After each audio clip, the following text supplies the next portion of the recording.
Welcome to the apocalypse.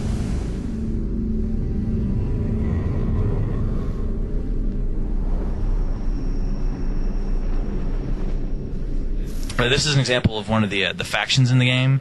This is a Lightbearer, which are a faction that basically believe the Shiva virus that killed everyone, the mutations that it brought on, are a possible path to enlightenment. They are very big on the idea that everyone can reach enlightenment if they try, but mutants are probably going to be better at it. There are Lightbearers who believe that they should just kill off all the non-mutant humans and get them out of the way because they're holding everybody back. Basically, they are one of the 6 factions players can join. Each of those 6 factions has sort of like a good guy aspect, and these guys, it's the helping people reach enlightenment and healing people and doing good works, and the not so good element is let's kill all those normal humans because they're just getting in the way. The guys we're seeing in here are actually members of another faction called the Enforcers. They are sort of the remains of the military from before the fall. They very much about law and order, restoring the old world, rebuilding, and they're big into guns and armor and discipline and organization. Each of these factions has allied factions that basically work with it. For example, the Enforcers and the Lightbearers work together because one group's about enlightenment and serenity, and the other group's about bringing law and order. Those are compatible.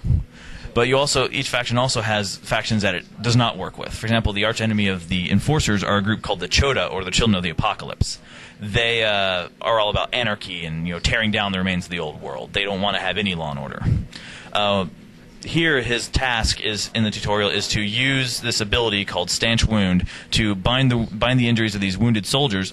And so basically, we're teaching players the basics of here's how you use special abilities. Use special attacks, things of that nature, so when they get out into the world, they know how to do all this stuff. So you've got to heal these 2 guys up, so in a minute, when you get into a fight, they can actually hop up and help you. So we've got the toolbar. It's pretty much the sort of industry standard. You can drag out the toolbar to expand the number of slots in it. Only 1 through 10 will correspond with a numerical key, but you can basically give yourself as many slots as you want. You can drag it around. All the UI elements are movable, and also they can be made transparent. So if you want to have a window up but you don't really want to have it blocking your view as much, you can right-click on it and make basically the window transparent, and makes it easier to have more stuff up on your screen.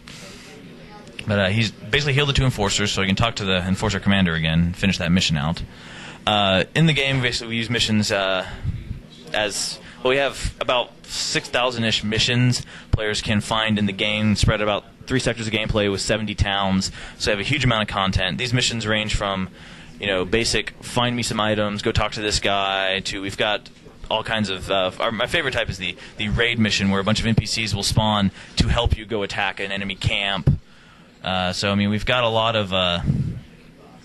basically got a lot of different missions in the game, a lot of different types of missions. We have about 25 different mission types at this point that we can run players through, and through using tricks like chaining them together or giving them from different NPCs, we can create a very wide variety of experiences. The green gas you see there is basically the sort of the meta tag for, hey, you can loot me. And so it's basically you just loot people, take all their gear. You can't loot other players in our PvP system. We just figured that would be... we want to have a PvP system that really encourages people to take part without being punitive, or too punitive, I should say, because you need to have a certain critical mass of people in PvP for it to be fun, so they don't want people to feel like, I don't want to get into PvP because I'm going to lose all my shit. So we want people to, really, really get involved in it. But he's going to head up this elevator in a minute. You can go. We'll see some of the mutant critters we've got in the game. But backing up to PvP real quick, since we're on an elevator, all of our PvP is zone-based. If you're walking around the world and you get near a PvP zone, a little symbol, message pops up saying, "Hey, you're about to enter a PvP zone." If you keep walking, you go into the PvP zone. If you don't, you can be shot by anybody. If you don't, you stay out of the PvP zone, no one can attack you. So it's very much consensual PvP. If you don't want to PvP, don't go in the zone. But if you go in the zone, you are open ground for anybody. There's no faction limitation on who you can shoot. You can shoot anyone you want. So you really have to check your targets to make sure you're shooting the guys you want to be shooting. Otherwise, you could lose faction points, things of that nature. Anytime you die in a PvP zone, you do resurrect in safe territory in a LifeNet pod, so you can't really be griefed more than once without letting yourself, basically, somebody kills you once, you can get away. You can always get away from them. And if you go back and get killed again, well, you went back. So that's your fault. When you die, you get a debuff on you. Initially, it's just an XP debuff, but eventually it will become a physical debuff if you die enough times in quick succession.